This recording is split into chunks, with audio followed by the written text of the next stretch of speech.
राधा स्वामी जी। आज के सत्संग की वाणी स्वामी जी महाराज जी की है। सत्संग के वचन। जल जल डेर हुआ जब बारी, प्रेम पवन से तुरत उड़ारी। जो संतों का सत्संग है, इसके बराबर दुनिया में कोई धर्म नहीं, कोई तीर्थ नहीं। जब जीव सत्संग में आता है, नाम की महिमा सुनता है, उसका नाम के साथ प्यार हो जाता है। जब अंदर नाम को सुना तो हृदय निर्मल हो गया, काम क्रोध कोसों दूर भाग गए, लोभ और अहंकार निकल गए और अन्य बुराइयां भी हट गई। प्रेम और इश्क आ गया। जब इश्क आया तो वहां हृदय में और किसी को रहना ही नहीं।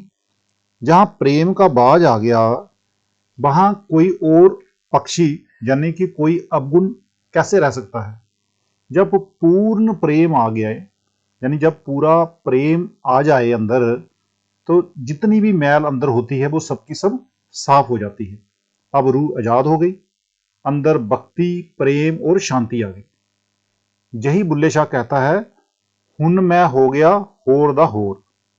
तबीयत बदल गई, अंदर प्रेम प्यार और मालिक की भक्ति आ गई। तो कहते हैं, मोह सीत ने चित्त को घेरा, सूर विवेक किया गट फेरा। अब काम क्रोध लोभ और अहंकार चले गए। एक बेटे बेटियों का और अन्य रिश्तेदारों का मोह रह गया। जिस तरह आदमी कपड़े धोकर अगर धूप ना हो तो आग से सुखाकर बाहर निकलता है, तो जो भी थोड़ी बहुत नमी बाकी रह जाती है, बाहर की हवा और शरीर की गर्मी से वह भी उड़ जाती है। इसी तरह जब सत्संग सुना और विचार किया कि हमारा तो जहां कोई कोई भी नहीं है, तब जो थोड़ा बहुत बेटे बेटियों का मोह या प्रेम बाकी रह गया था, वह भी जाता रहा। अब मन कहता है कि सिवाय गुरु और नाम के तेरा जहां कोई भी नहीं है। सो जब वह उड़ गया तो रूह अंदर जाने लग गई। पहले तारामंडल आया, फिर सूरज और चंद्रमा को तय किया। फेरा करत गुरु भक्ति जागी, सुरत बई अनहद अनुरागी। जब सूरज और चंद्रमा पार करके ऊपर गए तो आगे गुरु आ गया। जब अंदर गुरु बातें करने लग जाए तो आदमी की गुरु भक्ति पूर्ण हो जाती है। अब हालत क्या है? गुरु के साथ मोहब्बत, गुरु का ख्याल। क्यों? जैसी जैसी सोबत में बैठो वैसा ही ढंग आएगा, वैसे ही हो जाएंगे। जो चोरों की सोबत में बैठेगा वह भी एक ना एक दिन तो चोर बन ही जाएगा। जो डाकुओं की सोबत करेगा वह डाकू भी बन जाएगा। इसी तरह महात्मा की सोबत में बैठकर इंसान महात्मा बन जाता है। जब महात्मा की संगति की, उनके साथ प्यार हो गया, आगे महात्मा का प्यार मालिक से है, तो हमारा भी मालिक से प्यार हो गया, क्योंकि महात्मा के द्वारा हमारा भी मालिक से हम भी जुड़ गए। इसलिए गुरु के प्रेम और भक्ति की जरूरत महसूस हुई। जितने दुनिया में मजहब हैं, जिनमें जितनी भी कमाई वाले महात्मा हुए हैं और अंदर रूहानी मंजिलों पर गए हैं, सबके उपदेश का भाव एक ही है, सुरत को शब्द के साथ जोड़ो।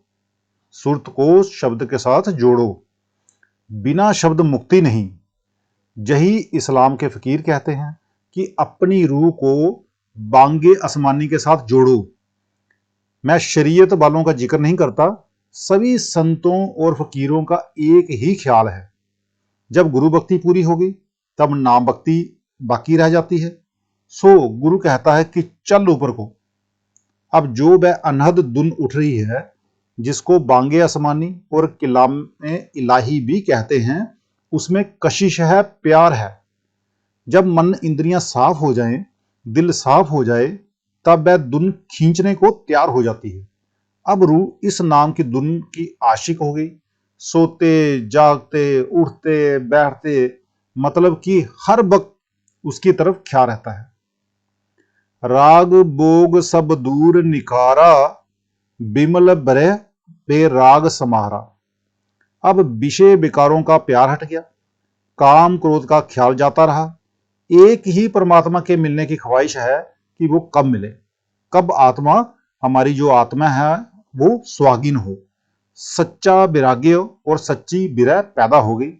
अब जरूरत है तो इस बात की, सहज जोग गुरु दिया बताई, सुरत शब्द मार्ग लखवाई।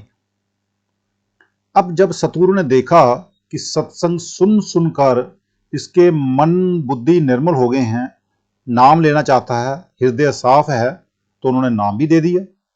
उसको नाम कहो, अंदर का वेद कहो, सहज जो का रास्ता कहो, सूरत शब्द का अभ्यास कहो, जो समझो आप कुछ भी कह सकते हो इसको।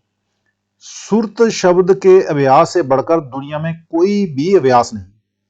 जब सिद्ध गुरु नानक साहब से मिले तो उन्होंने पूछा, कित विधि पुरखा जन्म बटाइया, काहे कऊ तुझ ई मन लाइया, कित विधि आशा मनसा खाई, कित विधि जोत निरंतर पाई।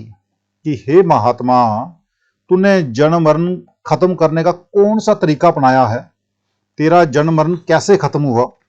तूने आशा मनसा को कैसे मारा?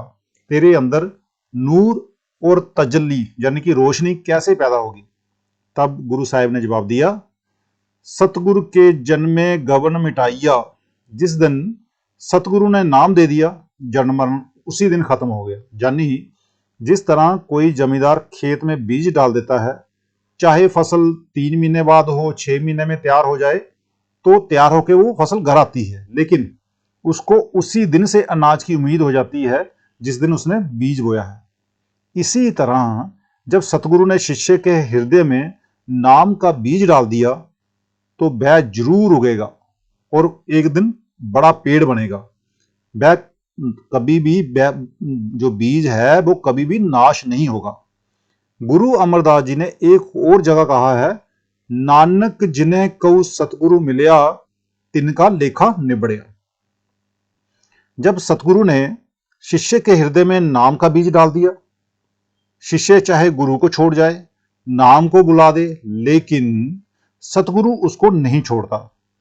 स्वामी जी महाराज ने भी कहा है, संत डारिया बीज गट धरती जेहि जीव के, को अस समर्थ होए जो जारे उस बीज को। जिसकी हृदय रूपी धरती में संतों ने नाम का बीज डाल दिया, वह नाश नहीं होगा। सो गुरु साहिब सिद्धों को जवाब देते हुए फिर कहते हैं, अनहत राते ई मन लाइया, मनसा आशा शब्द जलाई, गुरुमुख ज्योत निरंतर पाई। जब सतगुरु के पास गए, उसने कहा कि सुरत को शब्द के साथ जोड़ो। जब जोड़ा, मन कैद हो गया। जब अंदर शब्द सुना, आशा मनसा मर गई। जब गुरु के दिए हुए नाम की कमाई की, अंदर ज्योत प्रकट हो गई, नूर और तजल्ली पैदा हो गई। फिर आगे कहते हैं, जीनी सूरत रूप नहीं दरसे, परसे शब्द जाए मन घर से। मतलब ये कि अब रूह अपना रूप देखना चाहती है कि वह कैसी है। हमारा रूप शरीर नहीं। बहुत से लोग तो ये कहते हैं कि हम शरीर हैं। शरीर तो मात्र एक कपड़ा है। जब ये मर गया तो ये शरीर साथ नहीं जाएगा। फिर हमारा रूप मन भी नहीं, हम रूह हैं। जिस तरह किसी रोशन लैंप के ऊपर अगर 10, 20, 50 टाट के पर्दे चढ़ा दें, जिस कमरे में लेकर जाओ कोई रोशनी नहीं आएगी। क्यों? क्योंकि उसके ऊपर 10, 20, 50 टाट के पर्दे चढ़े हुए हैं। पर ज्यों-ज्यों पर्दे उतारते जाओगे, रोशनी की किरणें शन शन करके बाहर निकलेंगी और कमरा रोशन हो जाएगा। जब सारे पर्दे उतर जाएंगे, लैंप अपनी पूरी रोशनी में जाहिर होगा। इसी तरह हमारी रूह के ऊपर बहुत सारे पर्दे चढ़े हुए हैं। पहले ये स्थूल शरीर है, इसके अंदर सूक्ष्म है और उसके अंदर कारण है।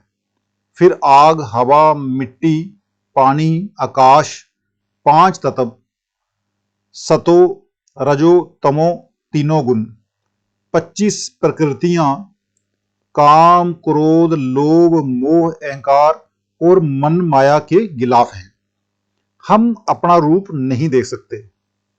अगर हमें अपने रूप की पहचान हो जाए तो हम जहां फंसे हुए क्यों फिरें? अगर शेर को, जो अपने आप को भूलकर पेड़ों में घूम रहा है, पहचान हो जाए कि मैं भेड़ नहीं बल्कि शेर हूं, तो वह भेड़ों में क्यों फिरे? हजरत ईसा कहते हैं, अपने आप को पहचानो।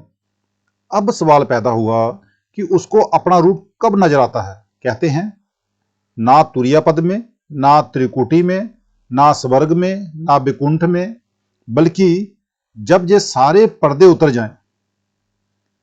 3 मन है, जहां जो कह दो कि स्थूल, सूक्ष्म और कारण, तीनों देशों में ये मन साथ रहता है।